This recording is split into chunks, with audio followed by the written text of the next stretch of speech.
জয় কৃষ্ণকালী মায়ের জয়।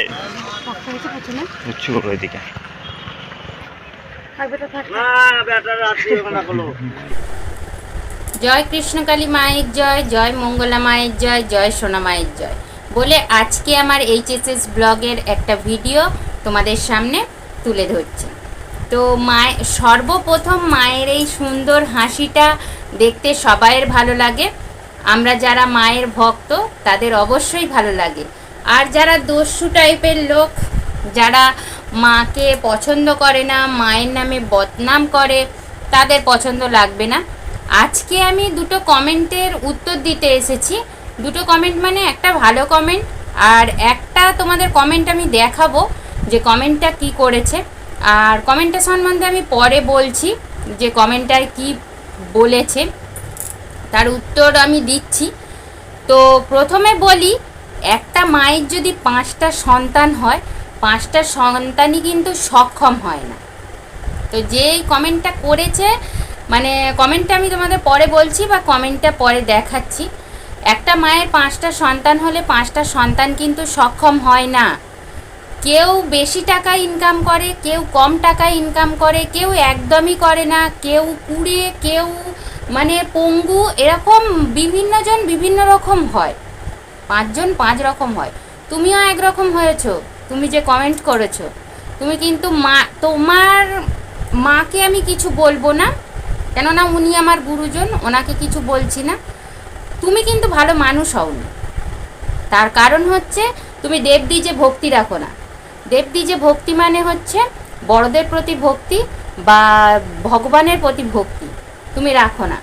যারা ভগবানকে ভক্তি করছে তুমি তাদের নিন্দে করছো। যারা ভগবানকে ভক্তি করছে বা যিনি ভগবানকে পেয়েছেন, তিনি ভক্তি করেছেন, তিনি ভগবানকে পেয়েছেন, তোমার পছন্দ না, তুমি দেখবে না, তুমি বলবে না, কিছু করবে, ঠিক আছে? তুমি চালাবেই না, এরকম টাইপের কোনো ভিডিও তুমি চালাবেই না। তুমি বলবে কেন যে হচ্ছে ভিক্ষে করতে পাঠিয়েছে মানুষকে? মানুষকে কেউ কোনো দিন ভিক্ষে করতে পাঠায়নি। আজ যদি তোমার মা অসুস্থ হন, তুমিও কিন্তু লোকের কাছে ভিক্ষে করতে চাইবে। আমরা যে হচ্ছে ধরো কারুর রক্ত চাইলে আমরা কি করি? রক্তের ডোনার খুঁজছি। তো রক্তের ডোনারটা কি ভিক্ষে করা নয়? মা বিপদে পড়েছে, তাই মায়ের জন্য আমরা রক্ত খুঁজতে যাচ্ছি। এটা ভিক্ষে করাই হলো। আমরা চাল আলু ভিক্ষে করতে যাচ্ছি না, আমরা রক্ত ভিক্ষে করতে যাচ্ছি, আরও কিন্তু দামি জিনিস ভিক্ষে করতে যাচ্ছি। তো উনি চাল আলু ভিক্ষে করে পয়সা নিয়ে এসে মায়ের মন্দির হওয়ার জন্য দিচ্ছে। কেন? ওনার মনে হয়েছে মায়ের মন্দিরটা হওয়া খুব দরকার। ওনার মনে হয়েছে, তোমার নাও মনে হতে পারে। তুমি দেবে মানে তুমি বলবে কেন কমেন্টে? তোমার নাও মনে হতে পারে, তোমাকে তো চাইছে না কেউ, বা মঙ্গলা মাও তাকে বলেনি যে ভিক্ষে করে এনে দেখাও। তোমার মাও যখন অসুস্থ হবে কিন্তু তুমি বলবে, মানে তোমার মা বলবে না যে বাবা আমার জন্য রক্ত ভিক্ষে করে নিয়ে আয়। তুমি কিন্তু রক্ত ভিক্ষে করতে যাবে, বুঝেছো? তুমি রক্ত ভিক্ষে করতে যাবে। তাহলে তুমি লোককে বলছো কেন লোক ভিক্ষে করছে? ভিক্ষে সে নিজের মন থেকে ভিক্ষে করছে, সে মাকে ভালোবেসে ভিক্ষে করছে। তুমি তোমার গর্ভধারিণী মাকে ভালোবাসতে পারো, তাহলে সে ভগবান মাকে কেন ভালোবাসবে না? ভগবানকেও সে মা ভেবেছে, তো সে কেন ভালোবাসবে না? তো সে যদি ভালোবেসে ভিক্ষে করে এনে মায়ের মন্দির হওয়ার জন্যে সামান্য কিছু টাকা দিতে পারে, তো এতে বলার কি আছে যে মা তাকে ভিক্ষে করতে বলেছে? এখানে পুরো ভিডিওটায় কোথায় বলা আছে যে মা চেয়ে এনেছে ভিক্ষেটা?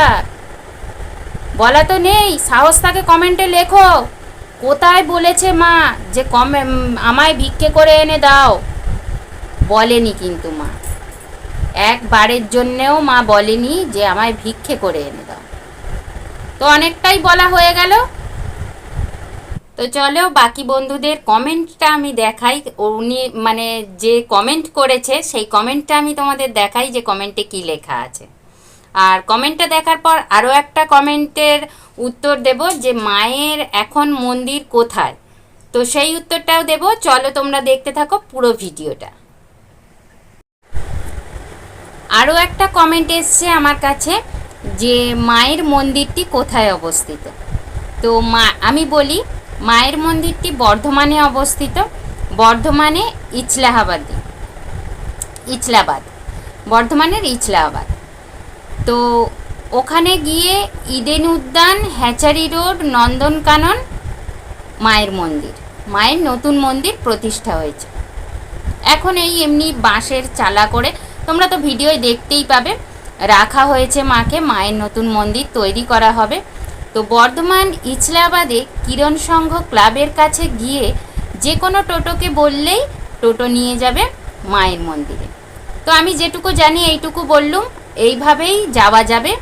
তো মায়ের কাছে তোমরা সবাই যেও, আর ঘরে বসে পারলে মায়ের নাম জপ করো 108 বার সকাল সন্ধ্যা।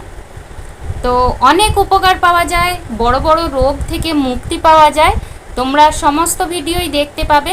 তোমরা কমেন্ট করতে থাকো কেমন ভিডিও দেখতে চাও। আর আমার পরিবারে যারা নতুন এসেছো ভিডিওটা দেখতে, তারা প্লিজ চ্যানেলটাকে একটু সাবস্ক্রাইব করে দিও, এরকম ভিডিও যাতে আরও আমি দিতে পারি। তো অতটাও ভালো কথা বলতে পারি না, মাঝে মাঝে আটকে যায়, তোমরা একটু ক্ষমা করে নিও। তো আজকের মতো এইটুকুই। সবাই কিন্তু যে ভিডিওটা দেখলে অবশ্যই কৃষ্ণকালী মায়ের জয় কমেন্টে লিখে যেও। তো আজকের মতো এইটুকুই। জয় কৃষ্ণকালী মায়ের জয়।